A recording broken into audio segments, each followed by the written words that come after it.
தான் வீட்டை கட்டி வச்சா இவ்வளவு வந்து பாய வச்சு படுத்துக்கிறோம்ல, வெட்டி எரிய போறேன் பாரு.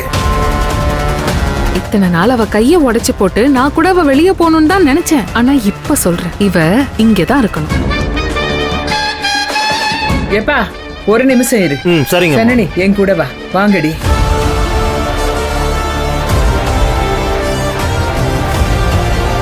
எதிர்நீச்சல் தொடர்கிறது நாளை இரவு 9:30 மணிக்கு உங்கள் சன் டிவியில்.